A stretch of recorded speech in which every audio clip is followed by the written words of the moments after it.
We got a colon biopsy from a group in Germany that we've been working with, and we were quite shocked by the results. This is a person who was vaccinated 4 times by Pfizer. 1 year since vaccination, tumors emerged. Person was dead within a month. We got 3 biopsies out of them, 1 postmortem. All of them have SV40 in the origin of replication from the Pfizer vaccine.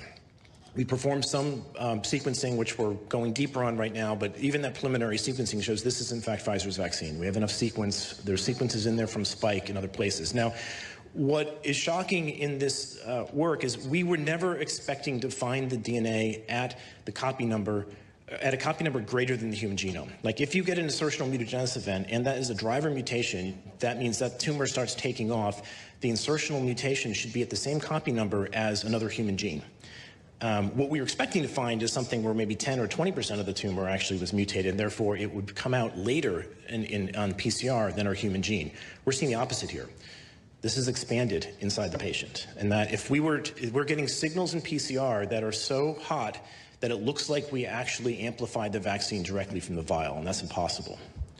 That means after you inject someone with 300 microliters, this person got 4, so 1.2 mLs.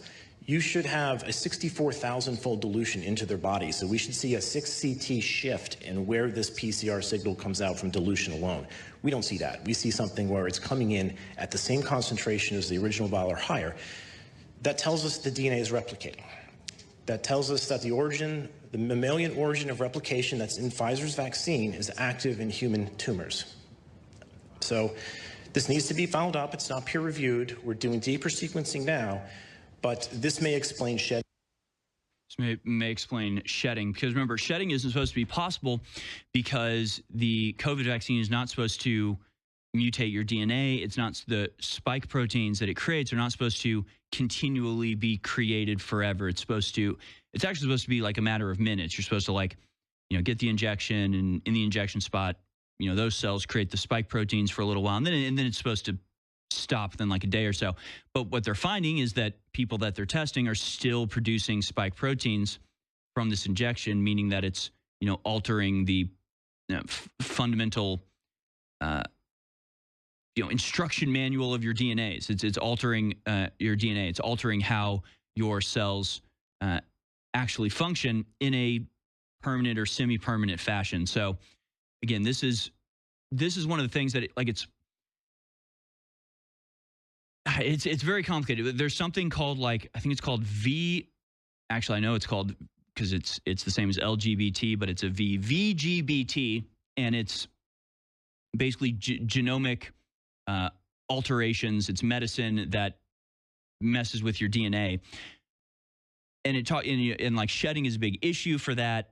And there are FDA papers talking about shedding with these types of products.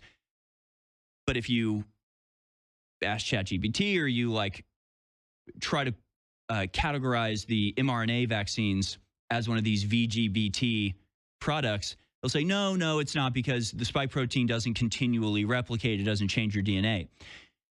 But I think a more accurate thing to say would be that it does. They didn't intend for it to change your DNA.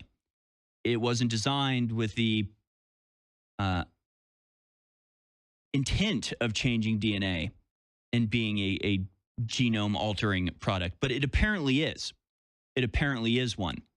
And so, if you search, and I know this because I had a friend ask me about shedding, and it's like a skeptical friend that is not going to believe sources that aren't very legitimate. So I spent a long time going into the shedding phenomenon and trying to find evidence about the vaccine shedding. And the problem that you run into is everybody says, no, shedding's not real because these products aren't the VGBT products. The mRNA isn't a genome-altering, DNA-affecting VGBT product. But it appears as though it is. But it looks like actually what we're finding is that, at least in some cases, maybe it's different people have different responses, maybe it's different vaccines of different levels of certain ingredients that cause this. Whatever it is, certainly at least some of the vaccines do serve as DNA altering injections, which means that shedding would be very real. And this is, again, the problem with having a society where you can't trust the official story at all. Folks, the clip you just watched is from the American Journal, streaming at InfoWars on X each and every weekday morning, 8 a.m. to 11 a.m. And you can support us by going to thealexjonesstore.com.